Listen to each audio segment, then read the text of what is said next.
Welcome to the Good Pod, where today we're talking Elsbeth Season 3, Episode 19, Catch and Kill. I'm one of your hosts, Tracy Reed. With me,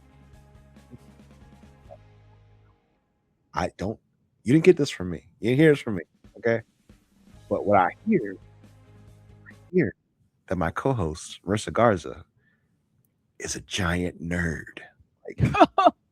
Just what I heard. I don't know who, I'm not going to tell you who I heard it from. This is what I heard, okay? There's room for good branding, Jason. Hey, listen, don't shoot the messenger. I'm just saying what I heard from, my guy. From Pop who? Lunatic. From Pop Lunatic. Oh. Pop Lunatic's out here just giving the throne on everybody, even small time podcasters like us.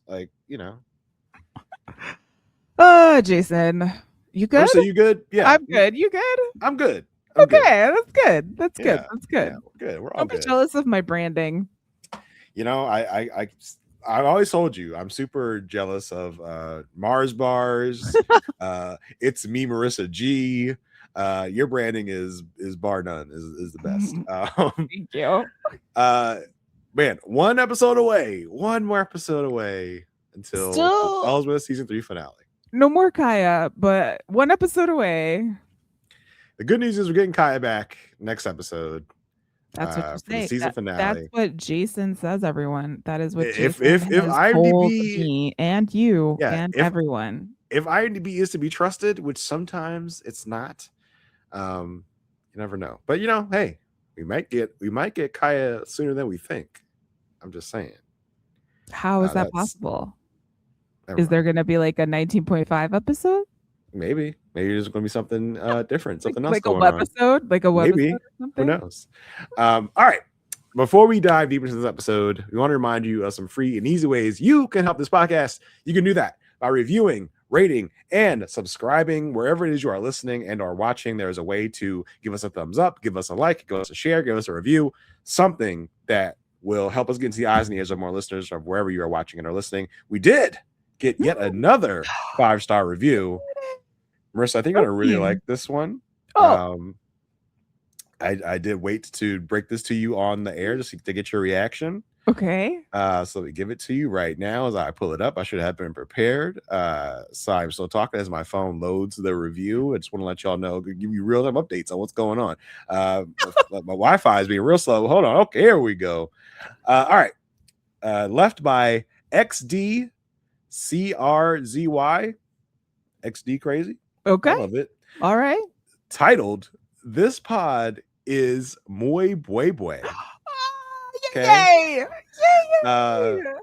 I could listen to Jason and Marissa, double S, read the phone book. Their voices are so soothing. I sleep with this pod on. Oh. I used to sleep with true crime and have nightmares, but now I just dream of Will Gardner. LOL. As you should. As Marissa probably does every night. I love their Elsbeth takes, and I'm so glad they're covering it. Oh, thank you. That did make my day. Thanks for saving it, Jason. XD crazy. Girl, you crazy. That was such a or boy, you crazy. I don't know who you are. That was such a good review. Love that. And the moiboi, which we said we're gonna keep using that every episode. We stopped using it. So XD crazy. Thank you so much. Deep cut. So good. I'm even saying on the Good Wife episode we're about to do after we do this one. Because hey, so XD crazy, you're gonna get double shout outs. So yeah, it's stuff like that we love. The reviews you guys bring in. It's those things that help keep the emotional lifeblood going off the podcast. Yeah. But if you want to keep the actual monetary engine of the podcast going, you can also help us there by going to buymeacoffee.com/goodpod and donating any sums of money that you wish. We actually got we got another coffee bot for us recently. Marissa, I'm just giving you all sorts of good news You're doing today. So good. I'm loving this. They really needed it after this. Yeah, exactly. So right now, just keep y'all updated. I am going to Gmail right now where our where our podcast inbox is. It is the good pod feedback at gmail.com to remind myself of who gave Jennifer O, which I believe is a multiple time coffee buyer. Thank you. Jennifer O supported us on Buy Me a Coffee and left a message. Loving the curls, Jason. Yay! Love you too, Marissa. Which means, Thanks. Jennifer, you're a YouTube watcher, which, you know, that's great. We don't get a whole lot of those. So if y'all didn't know, my curls are something. So come check the curls out on YouTube. It's true. Leave us a thumbs up if you're liking the curls. Jennifer and the rest of the people that are liking my curls out there, I'm sorry to tell you, my wife is on a mission to hunt me down and cut off these curls soon. So enjoy it while you have it. If you want to and watch some with curls, get there as soon as you can. The curls will be back. It's a cycle, right? You know, my wife. There's a season. Yeah, my wife has been my barber since COVID. So you know, we go to cycles. She like buzzes it all off, and then it grows back. If you go far enough into the good pod, you know, archives, you'll see the progression. But enjoy it now, Jennifer. Thank you so much for donating that amount of money from Coffee. We really appreciate it. And of course, you can always just chat with us about the show at thegoodpodfeedback@gmail.com. If you just want to, like, you know, hit us up about our show, The Good Wife, Elsbeth, whatever you want. Whatever you want. We are like I don't think we've ever really turned down a topic. Like we will talk about we'll talk about anything. I mean, listen. Yeah. There are limitations. No one's hit the limitation yet, but there are stuff we won't talk about. I'm not gonna tell you what we won't talk about, but we'll just say the most things we will talk about. Yeah. I mean, if you come up with something that we don't want to talk about, we'll kindly tell you you've hit the limit. Like you congratulations, dear listener. You've hit the topics that we can't or don't want to talk about. Okay. That's all out of the way. That was a fun little segment for us. Fun little, you know, get our hypes going. You know, a good week for the good pod. You know, so that's always good for us. Interesting episode, Marissa. Mostly because we've had our first returnee of a murderer. I don't know if you even realize this. Tracy Ullman. Yeah. Okay. So this is what happened. I was like, first of all, I saw that Laura Bonetti was going to be in this episode, of course, because I follow her on Instagram because she's just awesome and amazing. And she's like seemingly in all of the shows that we end up covering. So we end up being on there. Just like, oh my gosh, dreams come true. I'm going to be in this episode of Elsbeth with Tracy Ullman. And then I was like, Tracy Ullman? Was Tracy Ullman on The Good Wife?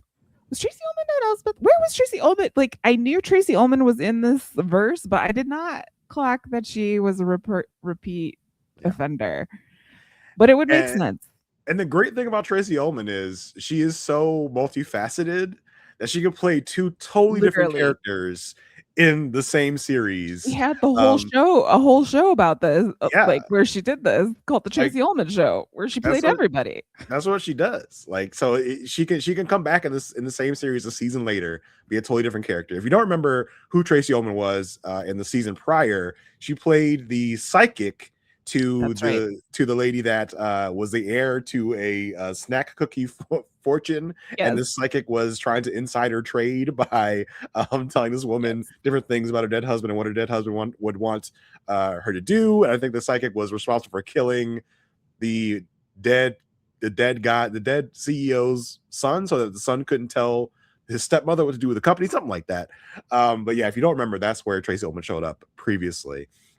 So yeah, this was and the great thing about Tracy Ullman as well is that she's such a character, you know, actor, that she does this thing where, you know, I complain sometimes when we have these guest stars on and they don't really do much. They're just kind of being a normal person, that yes, a murderer, but they're not doing anything fun or kooky. Tracy Ullman will come in here and do some fun, kooky stuff. And she did that in playing Betty this episode. Yes. Yeah. This was a great match for actor and character. And it's always fun whenever Tracy Ullman's on the screen. You never really know which direction that's going to go, but you know it's going to be good. Yeah, for sure. All right, let's dive in. We let's start with, as we always do, the murder. Okay, so we see kind of like a old timey black and white kind of noir-y little scene as we get some scenes of old style New York, and we hear someone talking over. We hear the narration talking about the good old days of New York City, when you could go to get some juicy gossip from some publicists in back rooms of bars. Like that's where she used to go to get all of her gossip, all of her secrets.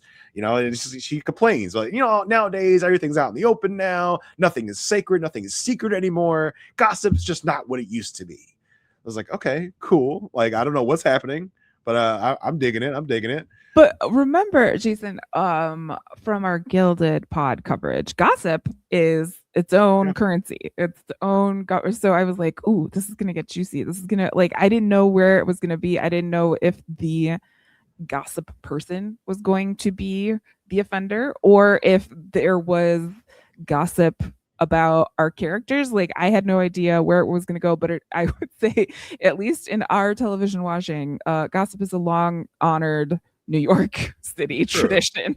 True. And we've had so many famous murderers in our time. I thought maybe they'd milk this for more than maybe somebody's doing something in jail that there's some juicy gossip about one of the murderers that we've had, but they didn't really squeeze that orange too much. But yeah, so we see someone, it's Tracy Ullman, like, okay, we find out her name is Betty. Betty gets a call from someone named Otis, and he wants to meet with her for some really juicy gossip, some really juicy scoop. She arrives to the meeting place. Can we just for a moment pause and talk about the style of the situation? So we did have like the noir thing, but then like Betty is stuck in the 80s. Like, I love Betty's whole style. Betty's got like no eyebrows except for the ones that are penciled on. She's got like really glitzy type of wardrobe that she wears just on a normal every day. And then her car is like, I straight out of the 80s to me, but I don't know if it's because I just was around in a lot of old cars.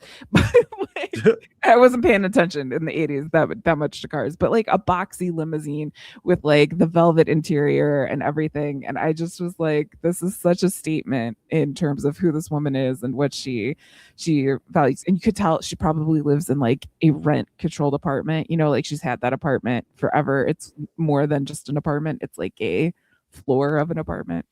For sure. And yeah, so at first I was like, well, would they bring Tracy Ullman back on to be a murderer twice in a row? Maybe Tracy Ullman's going to be the victim here, and she's only going to be here for like a short time. I was wondering. And then so we hear that Otis, she's going to be with Otis. It's like, okay, who's Otis? Otis comes, and I'm like, okay, Otis isn't like super famous, so I don't think Otis is going to be the murderer. So Tracy Ullman's probably going to be the murderer. And so Otis and Betty meet up in the back of her car, in the back seat. She dismisses her chauffeur because Otis has some big news. Otis tells her, listen, the scoop I have is actually about you, Betty. What? I know your secret, Betty. Is like, oh, crap. Uh-oh. And Otis starts threatening her. Like, listen, from now on, you are going to print what I tell you to in your gossip column, or else your secret's going to be out. I was like, oh, okay. And this is like a direct threat to the gossip industry. Like, if somebody knows your sources, if somebody knows what's going on, especially in this case, Barbara's like, a reporter, not a journalist, a reporter. She reports on the gossip. Columnist. There we go. Yeah. This is a direct threat to her livelihood, and so she's taking it pretty seriously. Yeah, well, we don't know what the secret is, but it's like, no, okay, but yeah, some sort of secret. I should also mention that as we see Otis getting into Betty's car, we do see someone kind of taping it from a window. So like, okay, well, and he was like, Stims yelling is what. Oh yeah, he was very. He was into it. It's like, you will print what I tell you to from now on. No, but I mean, your secret is out. Even before he got in the car, there was like he was yelling at someone in the restaurant, which is why I thought that like that was gonna be the thing. But I called it Sims yelling because I didn't get to like see it, but hear it, but I definitely saw it, We next we see a clip from Otis's show. Otis is a talk show host on something called New York Confidential, I think it was called. And he's interviewing this action movie guy. He's like, oh, you do all these crazy stunts. It must be hard to scare you. And then, much like they used to do in the show, like Ellen DeGeneres, they like have somebody pop out, like, and try to scare the guest star. And like, oh my gosh. And the person popping out of this thing to scare them is wearing some sort of mask. It's like, okay, well, what the heck is this mask they've got on? I thought it was interesting that this was also a gay talk show host that also used a box to scare celebrities. Like they made it very clear who they were referencing in this moment. Very thinly veiled. Yes, and also like just keep that in mind as people begin to talk about the working conditions of working for this person in particular. Yes, for sure. So the people watching this clip, it's Betty, and it's also someone named Lorena Marchuk. And Betty wants to put Lorena's story out there because Lorena is feeling, pretty crappy about what Otis is doing. He's using her face to scare people on his talk show. She wants the public to hear what Lorena thinks about this. Lorena says, no one's going to care about what I'm doing. Like, no one's going to care what I think about anything because, I was recently arrested. I just got out of jail. No one's going to care what I think. Now, Lorena Marchuk, played by someone that I was not totally familiar with, Conchetta Tomei, from a show called Providence, which I'm assuming is kind of like a soap opera because it has a lot of episodes, and China Beach. I was not a China Beach person, Marissa, but when you heard of China Beach, you were like, oh my gosh, China Beach. Well, China Beach was a show that I had to go in my room because my mom wouldn't let me watch it. It was like it's time to go to bed show. But it was about Vietnam, I think, and it was a pretty long running show. And so I just was like, oh my God, China Beach, gotta go to bed. Gotta go to bed and sneak watch China Beach. It had like steamy scenes with some sexy time stuff in it. So that's some of that softcore stuff. Back in the day. TV softcore stuff. Silk stockings was my thing back in the day. Okay, so yeah, Conchetta's like, no one cares what I think. I there's no point of me even like having you write about what I think. Okay, and Lorena's like, oh my God, Betty, I can't believe you're sticking by me because back in the day, it was me, you, and Augusto, and I know you and Augusto had a thing, and he was like flirting with me, so I don't know why. Like, it's great that you're still rocking with me.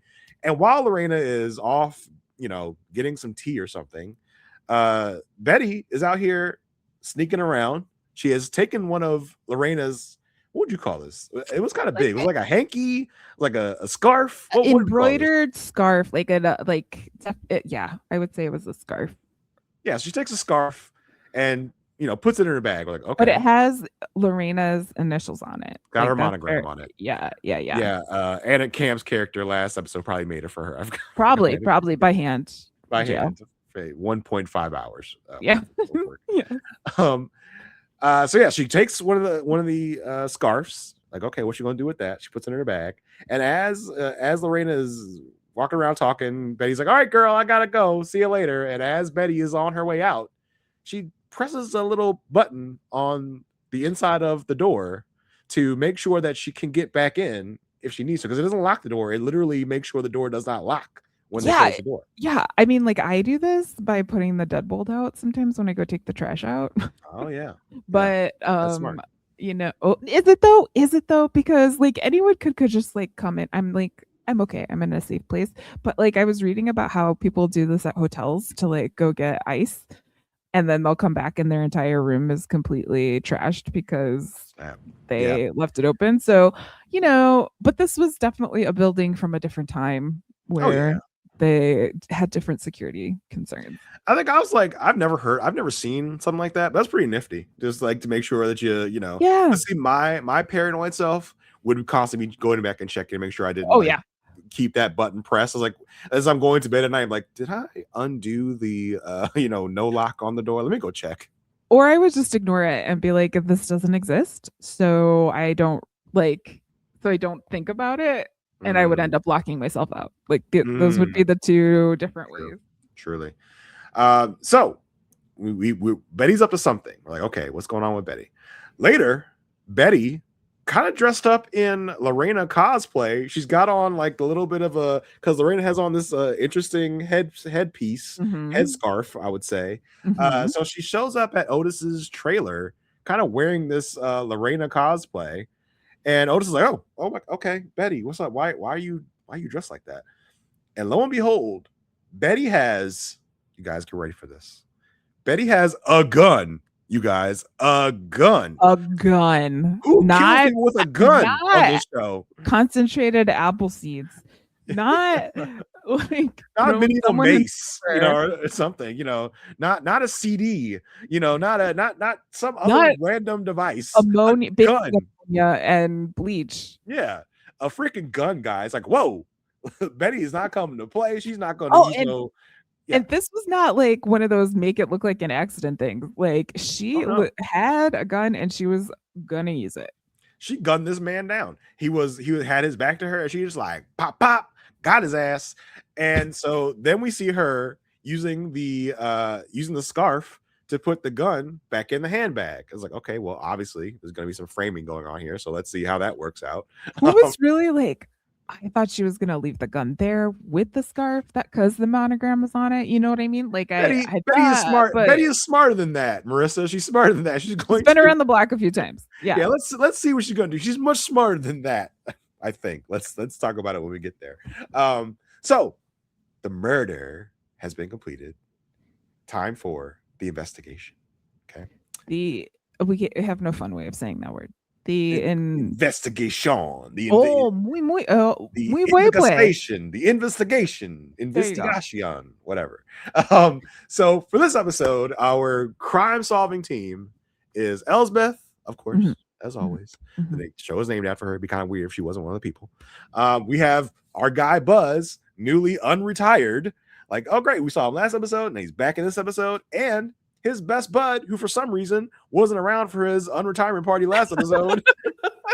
Grace is also here. It's like, okay. She was busy on the comedy circuit, okay? Like she had a busy day. Yeah, so Elsbeth, Buzz, and Grace are our crime-solving team for this episode. We find a casing from the gun that was used to kill Otis. All right, we got one step. I'm just so glad that this could not be easily ruled an accident. Like, I was so glad someone couldn't come in like small, like, oh, looks like this guy accidentally shot himself or something. I don't know where the gun is, but it must have been an accident. Case closed. So at least with a gun, we can be like, yeah, this was probably definitely a murder. And everyone's like, oh my gosh, why would someone do this to Otis? He was such a nice guy. Oh my god. Yeah. But I mean, that's his reputation in Hollywood, is he's a nice guy. That's the outside reputation. And so, oh my god, why would they do this to Otis? And we find multiple phones on Otis for some reason, which will come back into play later. We're like, okay, that's interesting. Otis has multiple phones. Let's see where this leads. We then get a PA coming forward, production assistant for those not in the biz, and says, hey, by the way, I did see somebody with like this crazy makeup on and this crazy like headscarf. And of course, because Elsbeth is getting into everything around the set. She's digging into crates, she's digging into boxes. She's like, what's this? And then so Elsbeth says, oh, crazy face and a crazy headscarf, you say? What about something like this? And she pulls out the mask that was used in the show, because she found it on the set. And of course, she is doing her Elsbeth thing. She's like, you mean something like this? And Rex's just like, yeah, exactly. Like they look like that. So I was like, okay, so this is a mask of Lorena. So you was talking about Lorena. Let's go talk to Lorena. And they're like, okay, Lorena is a socialite that went to prison, was the wife of a dead real estate giant. I was like, okay, a lot of info about Lorena. Well, yes. Yeah. And we also got the classic, let's have Elsbeth put on the mask and sort of see what act out the crime. Act out the crime thing before we went to go talk to Lorena. But I think they're trying to establish Lorena here with this information as like from the olden days, like from the era. She's old money. Yep. Oh, she's been here for a while. She's been around. She was called the Medusa of Madison Avenue, and for whatever reason, this was a running gag on Otis's show, which is what we kind of alluded to earlier, where Lorena's like, I hate that he uses my freaking mask on my face on that show. So the team all goes to Lorena's house, and Lorena's like, yeah, I hated that bastard for what he did, with my mask and with my face and everything. But I wasn't at his trailer last night. I was here. Like I stays here. I'm in this house all the time. I don't leave this house. Yeah. Why would I? Look at my life. Yeah, I don't live with anybody, so I can like confirm my whereabouts, but I don't leave here. I was here watching my favorite show. And Elsbeth goes, was it Ninja Warrior? Like, first of all, Elsbeth, it's American Ninja Warrior. Okay? Yeah. And if I'm going to say it like Matt Eisman, American Ninja Warrior. He loves to say that on that show. One of my favorite shows as well. Okay, I love American Ninja Warrior as me and my family's jam. Okay, it's a nice wholesome family viewing. It is a good family show. She goes, no, not American Ninja Warrior. Young and the Restless. Like, obviously. Okay, cool. Love that for you. I don't know if that was some kind of inside info. Like, was she on Young and the Restless, Jason? That's a really was Lorena on Young and the Restless? Conchetta Tomei, not related to Marissa Tomei, by the way, in case you were all wondering, as I'm sure a lot of people were. This is why they said that, like on the EIO overview of Conchetta. As I am searching her IMDb, I will tell you, she is in one episode of Elsbeth. That's for sure. I can tell you that much. She was also in one episode of Arrested Development. She was in one episode of Veep. Ooh, Nip Tuck. Judging Amy. Seventh Heaven. Remember Judging Amy? I was a kid when Judging Amy was on. Was I? Oh no, not really. See, okay. China Beach had 60 episodes. Also, she was the mom in Don't Tell Mom the Babysitter Said. Classic. Yeah, I don't see her on Young and the Restless, but maybe Providence was like, she was also on 2 episodes of Winx. But maybe, and Picket Fences. Oh man, she was really, really making it through in those Marissa, early 90s shows. One episode of Sisters. Your fave. With George Clooney. Yeah, I know. Anywho, not on Young and the Restless. No, but but it could have been. Young and the Restless is a CBS show, and this is on a CBS. So maybe there's let's figure that out. Yeah, probably. Yeah. So Lorena's like, I don't know who's going to tell you that I was here because no one was here to confirm. So Elsbeth is like just chatting it up with Lorena. Sits down. She's like, what am I sitting on? What is this? She goes into the couch cushions, and wouldn't you know it, it's the gun wrapped in the scarf. Oh my, like that's crazy, right? Like, Betty, you couldn't do a better framing job than that. Like, come on. And also, like, someone could have got shot in the butt, you know? Like, that's for sure. That's really dangerous. I think about that a lot. Not that I think about guns in couches a lot, but I think when that does happen, I'm like, if you sat on the gun, you could got shot in the butt, and that would have been not great. So obviously, Betty came back at some point in the night with the whole, press the button gag. Came in and put the gun in the couch.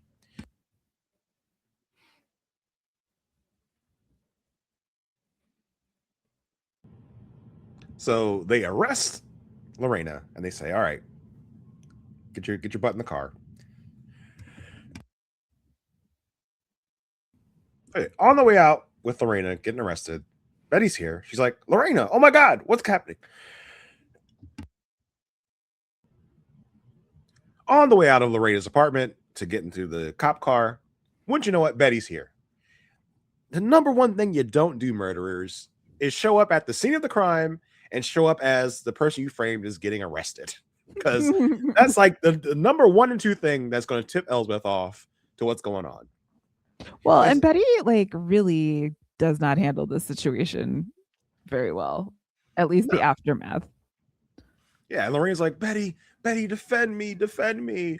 And I was just like, okay, interesting. Who are you? Are you her lawyer? She said defend you. But he's like, oh no. I'm just, I work for the paper, and I do the gossip columnist. I'm Betty so and so. Like, defend me in the court of public opinion. Don't defend me as a person. And it was also funny because Elsbeth was like, well, I'm a lawyer, but I'm with the police. Like, she just was still kind of like finding her place, I guess. I don't know. She's like, I'm a lawyer too, but I'm with the police. And of course, because Elsbeth hears that Betty works at the paper, she's like, do you know my son? My son's name is Teddy. He works for your paper too. She's like, no, I don't. I feel like Betty does not talk to anyone else at the paper. She's just like, I don't know who your little son is. Well, and I don't think the papers are like that. Like, everyone's on their own beats in their own worlds. Mm-hmm. They're not necessarily, like talking together. Yeah. It's not like one of those little sitcoms where everybody's in the bullpen and just having fun and hanging out. So we are back at the precinct. Grace has breaking news.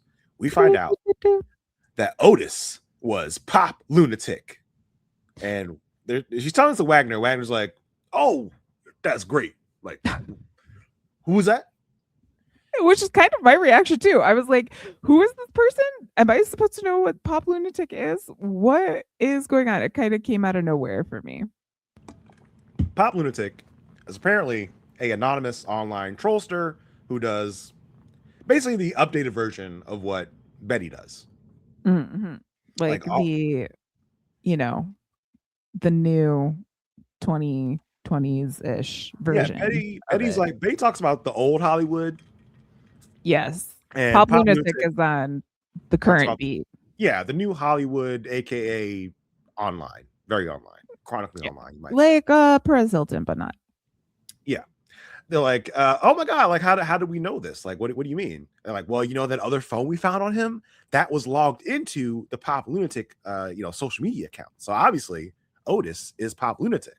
We're like, oh my God, that's crazy. And like, you know what, that makes sense because Pop Lunatic pissed a lot of people off by, you know, spreading all this online gossip and digging up secrets about people. So also, you know, that could have included Lorena. So that makes a lot of sense. You know, Lorena was already a criminal. And they're like, well, Lorena got arrested back in the day for house discrimination. It's like, okay, interesting. For housing discrimination, I guess, because she's married to a real estate magnate. Right. Maybe she had her own things on the side, and she probably did not rent to black people like some some leaders in our country back in the day. Just saying. Yeah. So Betty has interviewed Lorraine from prison apparently, and Betty is out here, you know, fighting the good fight for Lorena. Because she says, you know, this is even the worst thing Lorena's done. Lorena once punched a Bergdorf saleswoman. It's like, okay. So Lorena's been in all sorts of trouble before. So this is not the first time Lorena's been in trouble with the law. But we were able to, because we have the casing from the gun, and Lorena was married to some guy that has some source of Russian guns. So like, that makes a lot of sense. The gun was Russian. Lorena's husband was Russian. So boom, we got our evidence, right? Like, not exactly. Well, yeah. I mean, I thought that that's also interesting if you are looking at her husband as an unnamed real estate magnate who was involved in housing discrimination and involved with the Russians. Yeah. That's all I'm saying. Interesting. That's all I'm saying. It might be a little interesting. We try to put those pieces together. See how it goes. So Elsbeth is doing her Elsbeth thing of like, I don't know, guys. Like, if Lorena was the killer, why would she like not freak out when I was going to go sit on the couch if the gun was right in the couch and she knew that the gun was going to be in the couch? I don't know. Like, and also because you get shot in the butt. That's right. What I'm saying. I want to do that. Also, Otis had been doing his Lorena bit on his show for years. Why would Lorena wait so long to get retribution on Otis for this? Like, that doesn't make any sense either. So I was like, okay. Elsbeth is on the case. Time to talk to Betty. Betty seems to know a lot more than we think she should know. Elsbeth is at Lorena's house. She's freaking out at all the people that Betty has met. Betty has all these newspaper clippings of the people she's talked about. She talked about Princess Di. She's talked about who else did she have up there? She had a whole bunch of famous people up there. It was like Mick Jagger, like some other people, and you know, Betty's like, yeah. Oh, spoiler alert! I've met all of them. Basically, shut up. I'm done with that. Like, whoever you say, I have met them. So let's not even get through that. Betty is talking about how much of a boss she is. She's like, listen, in all my years of doing this, I've never missed a deadline. That deadline is 11:30 p.m. Listen, write that down. It's gonna be very important. Like, okay, yes. Something is gonna happen with 11:30 p.m. because whenever they light that up, and the fact that she has never missed a deadline, never missed it. Every single day of her career, she's never missed her 11:30 deadline. Okay, that's the time she's get her stories into for the paper the next day. Okay, write that down. Elsbeth immediately clocks this. She's like, that's interesting. 11:30, you say, because the details of Otis's murder were not released officially until this morning. So how did you know in time last night for the paper for this morning if your deadline is always 11:30 at night? Betty's like, darling, I have my ways. I know my people. I own this town. I know all of the eyes and the ears. They're all telling me things. You silly, silly Elsbeth. You think I wait for press releases? No way. Betty's like, reasons, Elsbeth, reasons. That's why. Yeah. I have sources. So pretty much just waves it off immediately. Betty says, well, maybe, I just don't want to believe that Lorena is guilty. Well, that's why I'm defending her so much in the press. But, also, I did show her the clip of Otis of mocking her. Maybe that's what got her so mad that she decided to kill Otis. Maybe this is kind of my fault a little bit because I showed it to her. Oh, no. Oh, and she said that Lorena's response was she was really mad. Like she made real mad. And so Betty is trying to shoot Elsbeth out of her apartment. And as Betty is opening the door, Elsbeth is like, that's an interesting lock on that door, huh? And points out the feature that you can press the button and it won't lock you out of your house. Because Elsbeth's house has the exact same lock, supposedly, apparently, conveniently. Yeah, I was like, you guys, I feel like you're doing a little too much here. Like, because why would Elsbeth be looking at that lock of the door? That's okay. Exactly. Like, all right. And Elsbeth at this point pretty much directly accuses Betty, like without directly accusing her, like indirectly directly accuses Betty. She's like, it'd be kind of easy for someone to push this little button and sneak back into someone else's apartment and maybe plant something that maybe killed Otis. Don't you think? Like, literally gets up in Betty's face and it's like pretty much accusing her outright, which is what Elsbeth likes to do to get our murderers kind of like shaking in their boots a little bit. Later at the precincts, Grace is telling Elsbeth, we have an issue. Like, there has been people online talking about how terrible Otis actually is. Otis is not the great guy we thought he was. Everyone's coming out and saying he was terrible. The gay talk show host with a running stint of scaring celebrities was not a great work environment. So I hear. Sounds familiar. Maybe Otis. You think Otis liked to dance in his audiences before? Oh, maybe he had a DJ also. That would do that, and also like really told everyone to be kind. Maybe. Yeah. It sounds familiar, but I don't know what we're talking about. Hashtag Otis is mean is trending all across social media, as everybody's like, oh my god, that's crazy. But we do have one person that has had a good tribute to Otis online. It's our friend Nadine. Love it. Lorena Marchuk is back. I always love when she shows up because it's always going to be fun. Always going to be funny with the dry wit, with the crazy props. So it's going to be something ridiculous and also an accent. Her accent will always be fun. Exactly. Nadine says, well, I didn't make that tribute to Otis before we all found out how terrible he was. And I was just like, oh, so you didn't know before? And she's like, well, I knew he was terrible, but, I didn't. You're not supposed to say that when people die, and you have to always post your pictures with them for self-promotion when the people die. That's what you just do here in Hollywood. And Nadine... in Hollywood, in New York, in Hollywood. Exactly. In the scene, In the industry. Yeah. And a Nadine appearance will never be complete without her promoting something new. And this time... And ridiculous. This time she has Chow Chow. Fragrances for dogs. Easy choo-choo. Eau de parfum choo-choo. Yeah. And so it's okay. Fragrances for dogs. Didn't think of that, but okay, cool. That's got to be a thing though, right? There's got to be perfume for dogs. I'm sure rich people have it. But also I loved this whole conversation because Elsbeth was like, aren't dogs sensitive to smells? I was like, yes, but it's like, you put on like an outfit. The dog puts on an outfit when they go outside, so they're not naked. Like Gonzo is naked. Nadine keeps calling Gonzo something different. She's like, and we have to find someone for Gizmo. It's like, name's Gonzo, actually. It was so funny.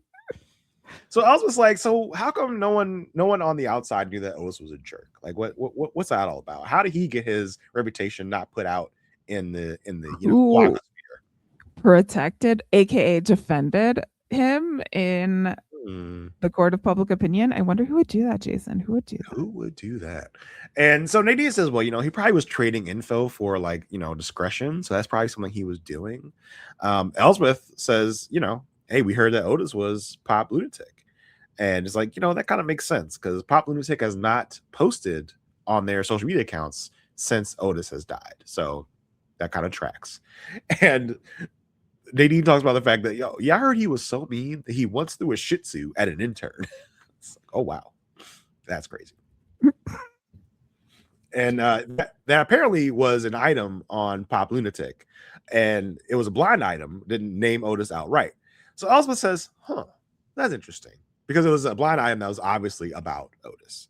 And so they go, why would Otis, even a blind item, why would Otis post that on his own social medias? That doesn't make any sense. So Nadine apparently had been DMing Otis before, somewhere around the attack. So Elsbeth says, Nadine, let me see your DMs to Otis. So she looks at the DMs to Otis and sees that Nadine's DMs to Otis had been marked red. See, this is why you turn off read receipts, people. That's for multiple reasons, but this is one of them. We find out that Otis had read the DM after he had died. And Elsbeth, shockingly, she can see this. Well, we saw that Pop Lunatic had read it. Had read it after Otis was killed. Yes. And surprisingly, Elsbeth can see this on Nadine's mini phone. Yes, of course. So they were marked red after he died. That means someone else had to access the account of Pop Lunatic after Otis had died. So maybe the phone belongs to the person that killed Otis.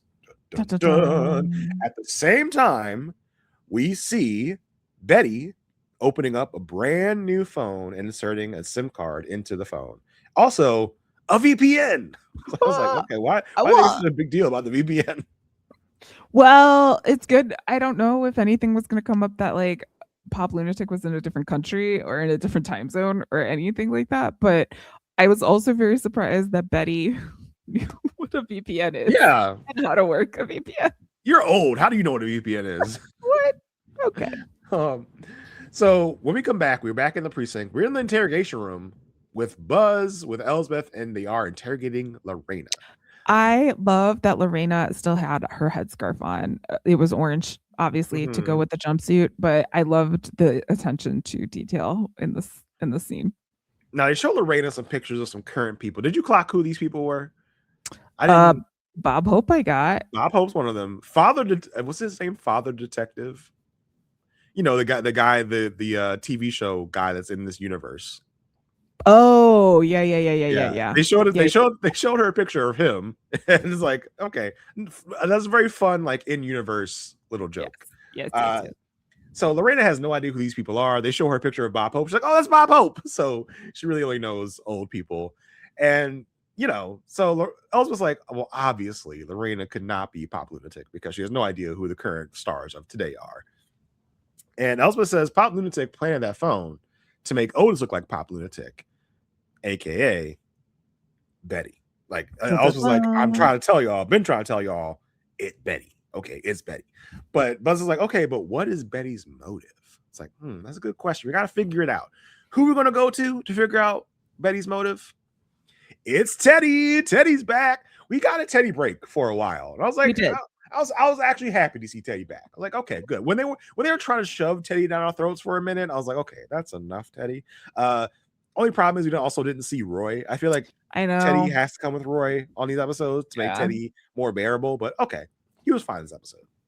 It looks like he is having some fashion exploration as well. Congrats to Teddy as well, the actor that plays Teddy, as nominated for a Tony. Nominated for a Tony.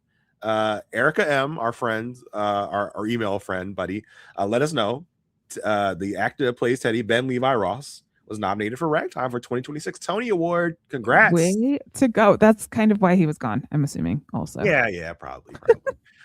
So Teddy's got all the scoop. Teddy's like, all right, one time I heard that Betty had tried to reach a younger audience back in the day, but it didn't really work so well because she has a reputation for, kind of talking about older celebrities. That's kind of her beat. And so it didn't really work out well. So, she had to kind of scrap that and find a different avenue to talk about newer celebrities so that she can avoid, and this also helps her avoid lawsuits if, since she will be anonymous if she was Pop Lunatic. Grace comes in with a social media account. And this is footage of Otis being rude to a service worker. And this is the footage. This is the scene we saw in the beginning of the episode where Otis was getting mad at some barista or something, was stormed out and got into Betty's car. So we see that vantage point from that person we saw filming earlier in the episode. Like, okay, that's where all this connects. And so Elsbeth and Grace see, okay, he got into Betty's car. So that's interesting. Well, because like car? Her car was very distinctive, as we talked about. Had a vanity license plate and everything about Juicy Scoop or something. Yes. Later, Elsbeth is accompanying Nadine to some sort of, I think this was like a movie premiere or something. And you know, Elsbeth is being classic Elsbeth, getting caught on the red carpet, doesn't know where to go, doesn't know where to stand. Everybody started to get out of the way. She's like being frantic on the red carpet. Connected to someone too, like connected to like someone stepped out her dress or something, like she couldn't move. You know, when I talk about the fashion on this show, you know it's got to be good. Whatever Elsbeth was wearing, I was like, oh, that's real cute. That's nice. That's cute, Elsbeth. That's real cute on you. Oh my gosh. So Betty is also at this event. She's interviewing some celebrities, and of course, she has to run to Elsbeth. Betty says, "Hey, Elsbeth, can we get a comment from you about Otis? You know, being the one to be behind the Pop Lunatic, social media account." I did enjoy this because the entire episode, Betty refers to Elsbeth as Peoria, because at one point and earlier in the episode, Betty is like, "You're not from New York, are you?" And Elsbeth replies, "Peoria." So in this conversation, she's like, "Hey, Peoria, what do you think?" To call her over, and then Elsbeth, brings up the Pop Lunatic of it all. I would honestly love to know what Tracy Ullman like why am I blanking? What she improved. Oh yeah. And what she did, like, was Peoria in the script, or did she come up with Peoria? Like, she's such an improv like legend. I would love to know what she did to change up the episode at all. Yeah, it definitely had a different feel to this episode for sure. Yeah, and I would also see that like Carrie Preston, like they were reading each other in scenes, like as actors, like it was just a little bit more engaged. Yeah. And so, Elsbeth's like, "Oh, that's interesting. Why you're asking me about Otis and Pop Lunatic? I want to ask you about the footage of Otis getting into your car." But he says, "Oh, that he was just, he was a source for something different I was doing." And Betty goes, "Oh, look, it's Alec and Hilaria Baldwin." And she goes, she likes to speak Spanish. Hilaria. How do you call it? Broccoli? Elsbeth then presses Betty a little bit about what Otis wanted to talk to her about. What we see the source on. And Elsbeth's like, "Well, I don't think that Otis was actually Pop Lunatic. What do you think about that, Betty?" Betty's like, "No, I don't know." And Elsbeth goes, "Whoever ran that account must have had also some offline sources, not just DMs. You know who else has offline sources, Betty? You have a lot of offline sources, don't you?" Betty's just like, "Oh, okay, now, wait, bye, gotta go, see ya." It's like the movie's gonna start. Yeah, bye.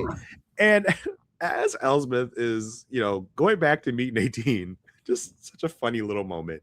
Nadine is smelling the popcorn. Like, she's just like, she's nose deep into the popcorn because she can't eat the popcorn. She's got to just smell it. She's like, "Oh, I wish I could eat you so bad. I just want to smell you." Well, there's that. And then also, like, I wonder if she's like, "I wonder what a dog would smell like as popcorn." Yeah, it's just such a good character moment with no dialogue at all. Yeah. It's just like, that's so great. And Nadine warns Elsbeth, like, "Okay, like, you're going up against Betty. You need to watch out. Betty has a bad side. She might come get you." Yeah.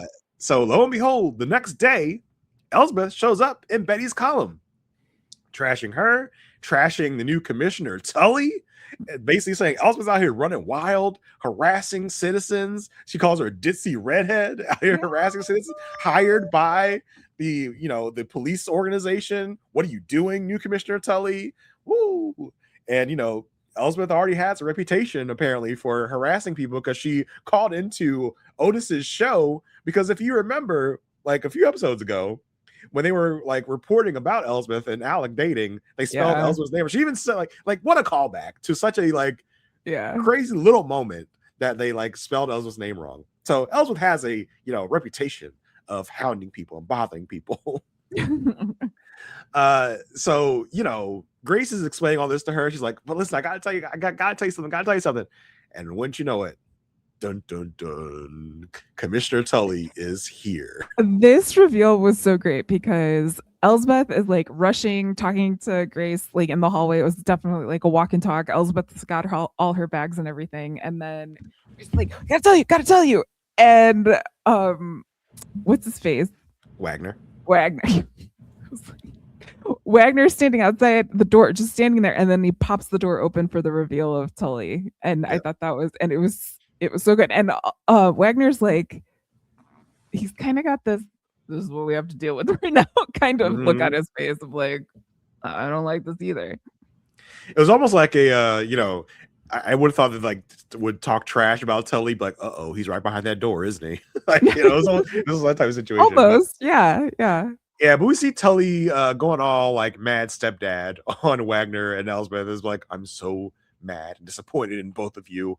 And Elsbeth's like, you don't understand, you don't get it. Like Betty is a bad guy, all these things. And of course, because Tully is not used to being around Elsbeth, not used to Elsbeth shenanigans, he's like, what are you talking about? Yeah, and the way that it's shot, it's like he is like 80 feet tall, and then like Wagner and Elsbeth are sitting down in chairs. Also kind of in on par with maybe some press photos from the recent US visit to China. But they're so tiny, and Elsbeth just keeps going, yeah, until like he's cutting her off.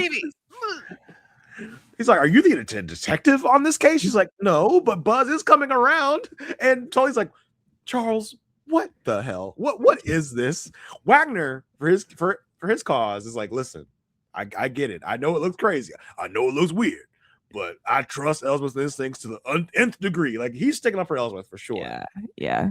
And Tully, who might kind of sound like me sometimes on these episodes, is like, she is here to make sure the department does not get sued. Why is she investigating things? Why is she acting like a detective? What is happening? Like, it was also the show acknowledges that of like, this is crazy. Yeah. It was also great because like Tully was really really just kind of soft and like, why are you doing this? And then he got really loud at that part of like, what is she investigating? Tully tells them they need to fix things with Betty, or else he's going to throw them to the wolves. Like, because as a commissioner, like, it's a political job as much as an administrative job, and so he needs to be in the right light in the press. Right. So Elsbeth shows back up at Betty's door. Betty's like, oh yeah, I know what you're here for. You're here to grovel. I get it. Everyone does it. Everyone does it. Elsbeth's like, well, as a peace offering, I brought you some chow, choo-choo, chow, some perfume de chow. And Betty's like, well, okay, this is great, but I don't have a dog, so why did you bring this to me? Elsbeth tells Betty, well, great news. Lorraine, is this right? Lorianne, is that right? Lorraine is being released. That's great. But the real news I have for you, the real tea that I brought to you, is that Pop Lunatic is going to carry on. Like, it's going to keep going because Otis's husband has agreed to carry Otis's torch of Pop Lunatic. That's true love. Even though Otis never told his husband he was Pop Lunatic, this was news to his husband. The husband's going to, continue the legacy of Pop Lunatic. And Betty's like, okay, interesting. Elsbeth asked Betty, how did you hear about me leaving this voicemail for Otis's show about the misspelling of my name? Betty goes, I have ears everywhere. The thing is, Elsbeth, everybody wants to talk. People love to gossip. Everyone from Otis to Augusto Pinochet wants validation from me. Pinochet. Augusto Pinochet. You know who he is? He's like a dictator from Chile. Oh, he's a real guy? A real guy. Oh, snap. I did not know that. At all. And so Elsbeth, upon hearing Augusto's name, is like, oh, Augusto Pinochet, you say? Augusto Pinocchio, you say? Interesting. Elsa makes that Elsbeth face like, okay, that's something I should be clocking. Elsbeth's like, Augusto? I wouldn't assume he did because he's more of a brutal autocrat than he is a celebrity. But Betty's like, oh, he's such a sweetie guy, though. He's such a good guy. That's interesting. I did not know he was a real guy. I thought he's just a random person. Like a real, like, and a dictator. Like bad. I thought he was just a character they thought of in this thing. No, but he died in 2006. So just FYI, he's no longer with us, but he was alive longer than I thought he was. Okay, cool. So Betty kicks out Elsbeth, as they all want to do. Get out of my face. So Teddy and Nadine are in Elsbeth's apartment, and they are harassing poor Gonzo, trying to find the perfect scent for Gonzo. So cute. Meanwhile, Elsbeth is busy researching Betty and Augusto's history. She's looking at all the stories having to deal with Betty and Augusto where they cross-reference or whatever. And they find this information out that Betty had received some trinkets from Augusto from the bodies of leftist guerrillas captured by his men. It's like, you know what those guys carried? The same kind of guns that were used to kill Otis. Russian guns. Here we go. But, unfortunately, Wagner's not around in this moment to say, but Elsbeth, you're going to need some actual proof. And Elsbeth says, well, I need to find more proof. I need to do it without endangering Wagner's job. Because at this point, Tully has laid down the law. So yeah, she doesn't want Wagner in any more trouble. And Nadine is starting to talk about, going on about her exes. All my exes used to call all the gossip columnists with a scoop about me. No matter if it was true or not, they would always just believe anything and print it. Bing! Oh, hold on.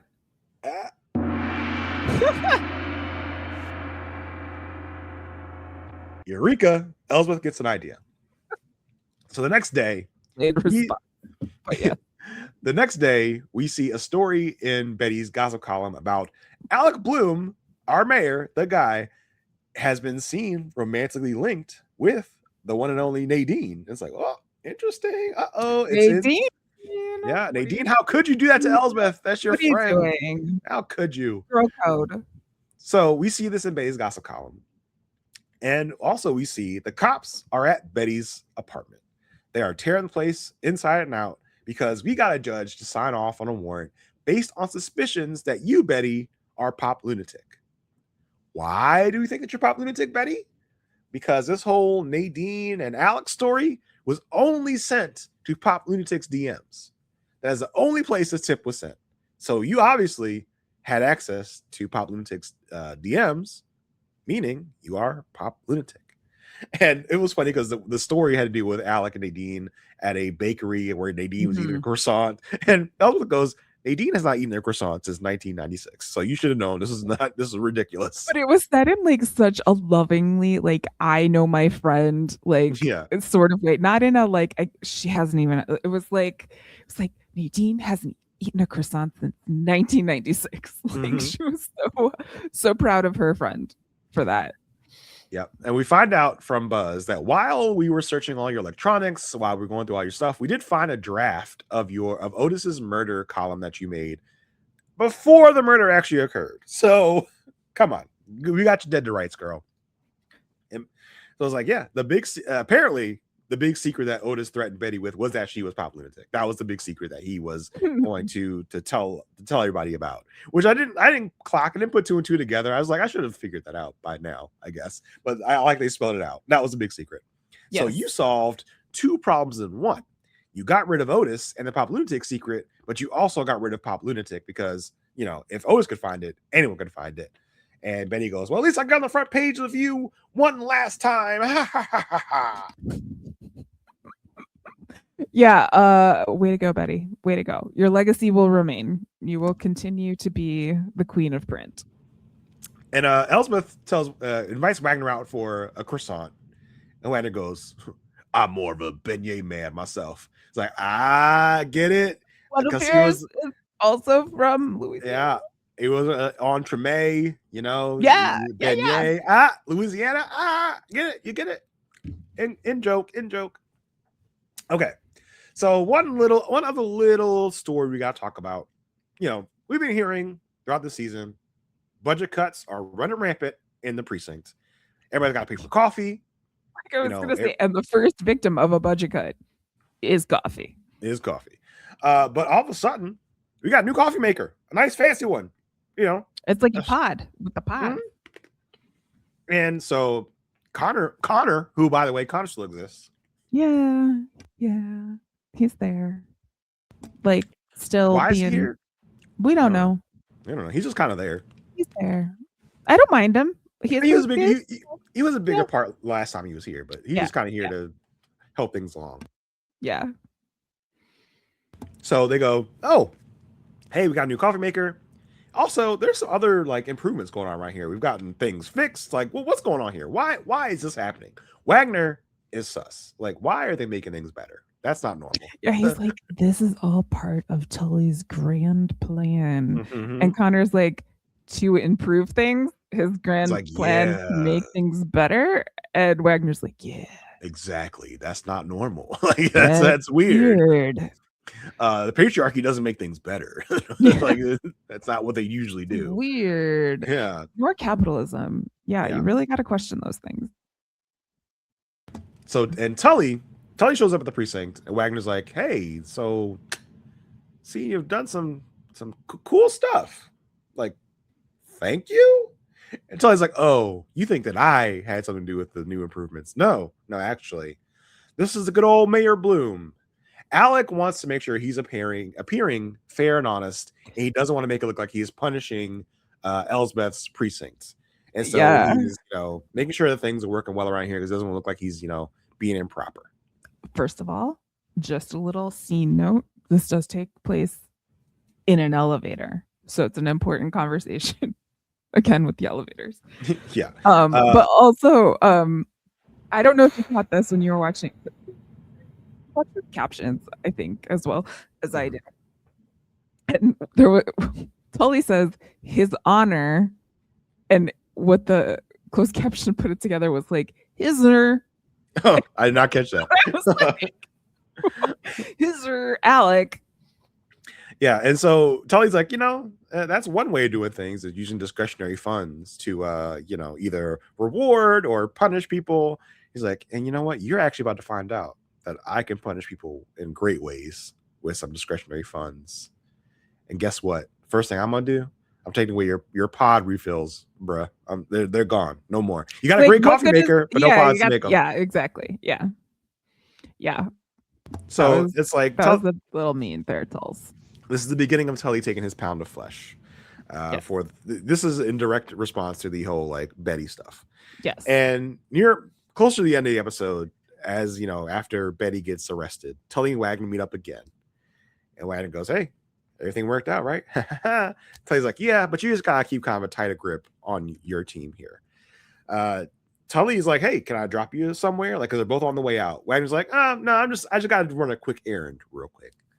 Wagner comes back to the precinct. He got pods, guys. He got pods, but he does say to Tully, he's like, I have to keep I don't mind walking. I don't mind keeping my feet on the ground like a police officer doing the work. As Tully's like, let me drop you somewhere. It's a perk of the job, So there he's saying I'm still a real one to Tully. But yes, he did go did go to, I don't know, the corner shop to get some pods. That's great. Did you say that, Wagner? But let's not forget you wanted to be the police commissioner. So yeah, but he would walk. Did you see? I mean, I don't know. I know I don't live in New York, but I really do have a lot of envy and jealousy for the people of New York and their mayor, because their mayor's doing stuff, Mayor Mamdani, and he walks to and from work and talks to the people. And I feel as though Wagner would be one of the people who would walk. He walks to and from work with a Secret Service detail, but okay. That's fine. Yeah, I know, but it's not dropping people in a car. It's, you know what I mean? True. He's stopping and talking to people. That's something. Yeah, that's what's up. So yes, Wagner has decided to buy the office some of the pods, to keep morale high, I guess. And Connor, of course, has to be the wet blanket on everything. He's like, if you keep doing that, it's gonna get pretty expensive. Wagner's like, all right, Connor, like, just thanks. Cool. This episode did end with like almost a classic sitcom like ending of like the camera like panning to a different part. It was really interesting. Like, all right. Yeah. Thanks, Connor, being the wet blanket as always. So that was our episode. What do we think? What do you think is gonna happen? Like, what is gonna be our like? How can you ask me such a question? Cliffhangery, like, oh my god, we gotta wait until next season to see how this is gonna get resolved. It'll probably be whether Elsbeth is going to be in her capacity or not. Type of thing. I could definitely see that. I could see it being like, is Elsbeth going to be able to keep her job? It's like, yes, she will. I could definitely see, because they're coming back for another season. Spoiler.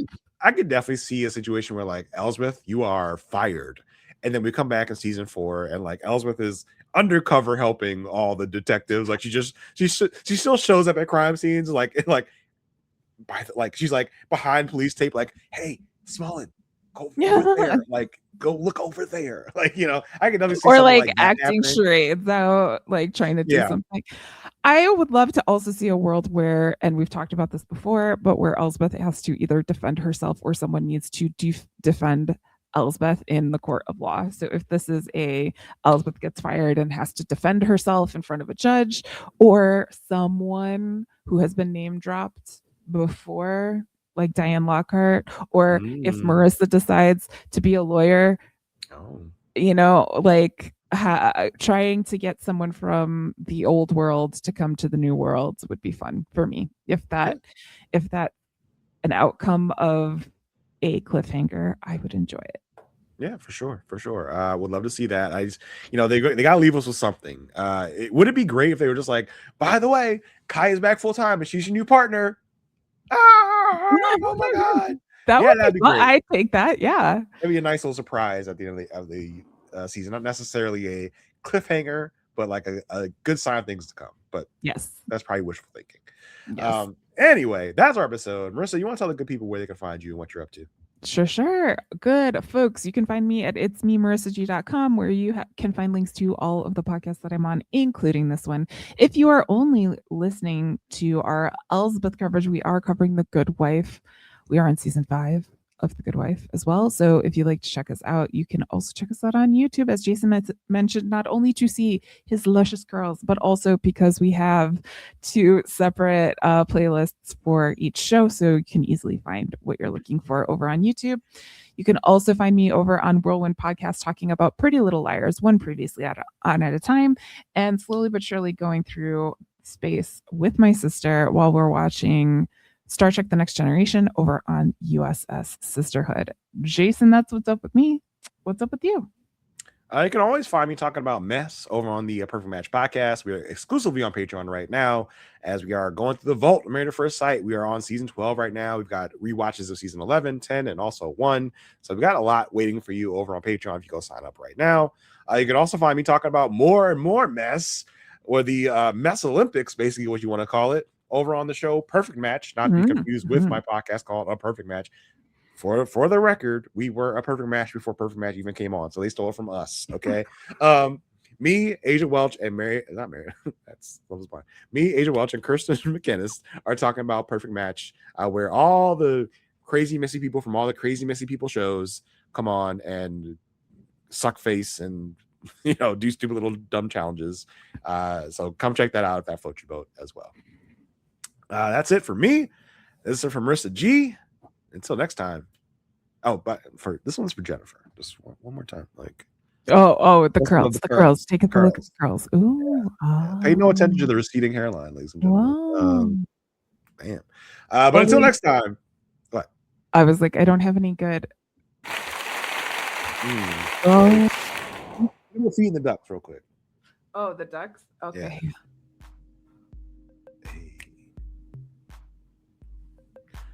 Until next time, stay good.